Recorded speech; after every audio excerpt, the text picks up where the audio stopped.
YCP అధినేత మాజీ CM Jagan చాలా రోజుల తర్వాత రాప్తాడులో కాలు మోపుతున్నారు. అంతేకాదు పరిటాల కుటుంబానికి కంచుకోటైన రాప్తాడులో ఆయన అడుగుపెట్టడం స్థానికంగా ఉద్రిక్త పరిస్థితులు నెలకొన్నాయి.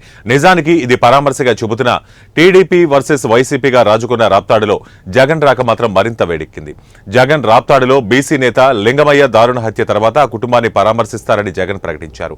పరిటాల హత్యలో జగన్ ప్రమేయం ఉందని సునీత విమర్శించిన నేపథ్యంలో జగన్ రాక కాకపుడుతోంది. దీంతో రాప్తాడులో జగన్ రాక సందర్భంగా పోలీసు బలగాలు భారీగా మోహరించాయి.